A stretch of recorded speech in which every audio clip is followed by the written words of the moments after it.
যারা আছেন তাদেরকে বুঝতে হবে তাদের অ্যাপয়েন্টমেন্ট কিন্তু আওয়ামী লীগের মাধ্যমে হয় নাই, রাজপথে হয়েছে।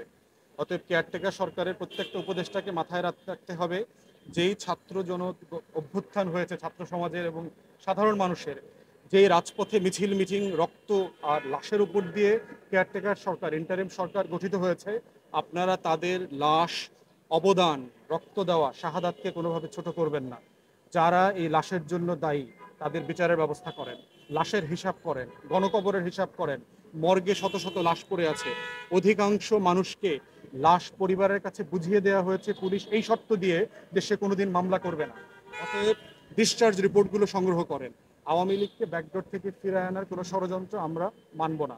অতএব কেয়ারটেকারের প্রত্যেকটা উপদেষ্টাকে মাথায় রাখতে হবে আপনাদের অ্যাপয়েন্টমেন্ট কোত্থেকে আসছে। ছাত্র জনতা রাস্তায় আছে এবং থাকবে।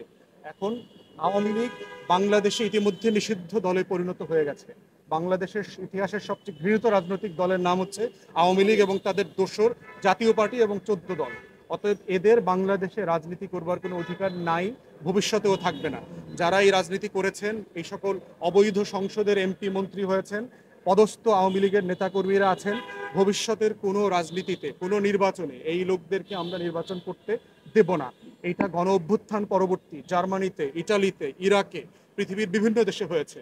যাদেরকে স্বৈরাচারী শাসক অবস্থা থেকে পদচ্যুত করা হয় তাদেরকে কখনো রাজনীতি করতে দেওয়া হয় না।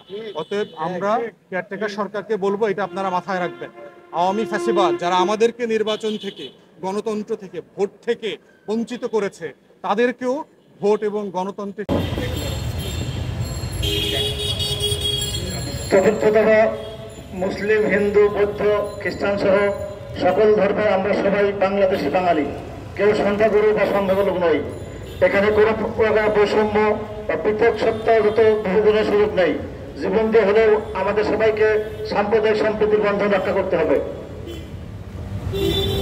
জি, ধন্যবাদ। আমাদের অ্যাডভোকেট রানা যে আহ্বানটা তুলে ধরলেন, যে আপনারা দেখেছেন যে আমরা প্রায় সময় এখানে বলি যে সংখ্যালঘু এবং সংখ্যাগুরু।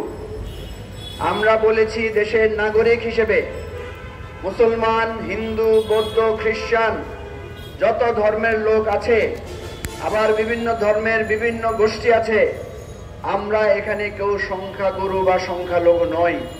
আমাদের সবার সমান অধিকার। আমরা এই রাষ্ট্রের নাগরিক।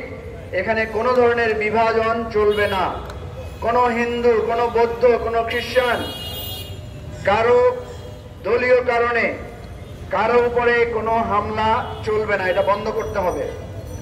আবার একজন রাজনৈতিক ব্যক্তির অপরাধের জন্য তাকে যদি দোষী করা হয়, তিনি যদি আবার সেই রাজনৈতিক পরিচয় গোপন করে আজকের এই তাৎক্ষণিক আমাদের সিঙ্গেল লাইন র্যালির পূর্ববর্তী সমাপনী বক্তব্য রাখছেন এবি পার্টির সংগ্রামী যুগ্ম আহ্বায়ক প্রফেসর ডক্টর আব্দুল ওয়াহাব মিনার। বিসমিল্লাহির রহমানির রহিম। প্রিয় দেশবাসী, উপস্থিত সাংবাদিক বন্ধু